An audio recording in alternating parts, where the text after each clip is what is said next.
Day 19 in a third world prison. Today's morning read from the Bible, Proverbs 19, verse 21.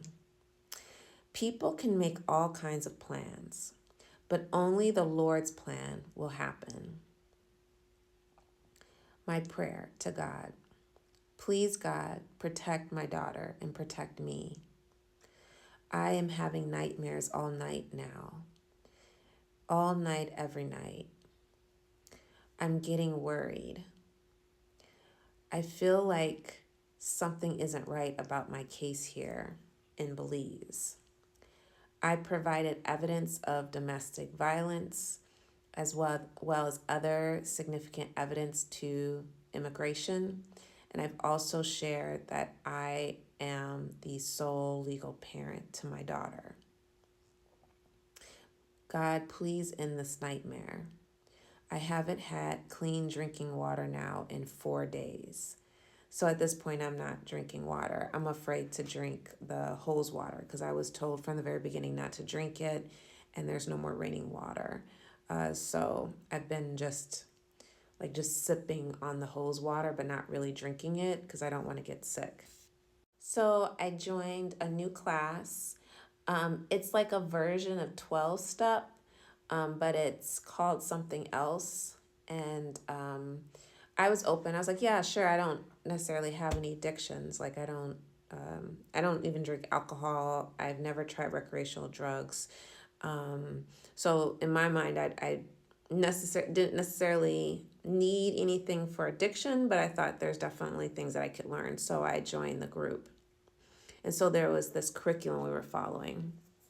So in today's class, they were talking about early childhood trauma.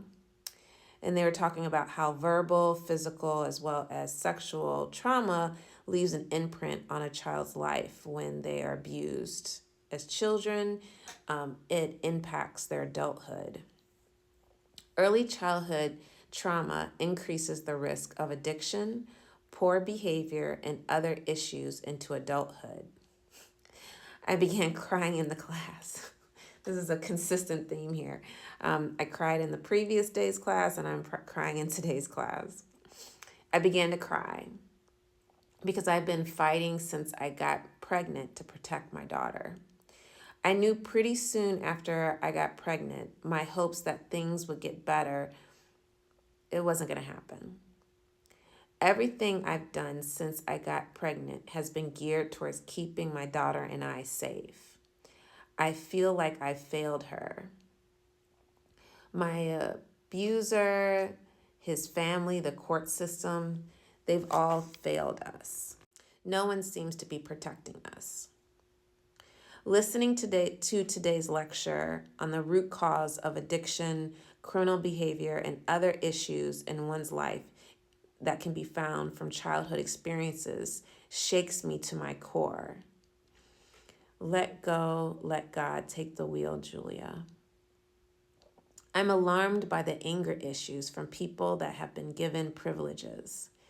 Anyone who is combative responds with aggression and shows signs of being vindictive. They should not have the privilege to manage prisoners and tell them what to do. Okay, that was a side thought. So I go on to journal about the other thing that alarms me here in this Belize prison is the huge disparity in resources and services. The men's spaces versus the women's spaces. The men have a huge field with recreation, a gigantic track, a football field, a soccer field, a large water pond. It was actually a fountain pond. They have a legal library. I forgot about that, but we didn't have access to it. So the men's side had a legal library. Lockdown for them starts later in the day. Oh, lockdown for us is at 3, and for men, it starts at 5. I said, punishment seems to be a major focus here versus offering pathways towards reform and social support to prevent people from having to come back to prison. In North America, the Dakota and Lakota people, indigenous to the Eastern and Midwest, believe deviant behavior is a reflection of the community one lives in. Everyone in the community suffers when one person is deviant. Everyone is to blame for one person's deviant behavior.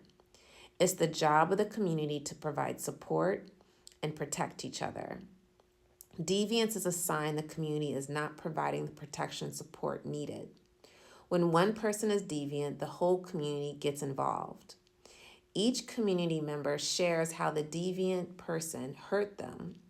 Each community member reflects on what led to the deviance and how to prevent it in the future. The deviant person is held accountable and has to apologize and make amends. How can more countries or communities get back to community-based policies that promote cooperation, reform, healing, rebuilding, and faith-based, spiritual-based systems? So, good news on this day. During my rec time, I got a phone call and I was informed that my family was able to identify a lawyer. So this is April 24th, 2025. I'm also informed that my lawyer should be helping bring money over to the prison so that I can have commissary money and I can buy clean drinking water. I'm advised to focus. I'm told everyone is watching you. The prison guards are watching you and scrutinizing you. Stay focused. Stay focused on your daughter.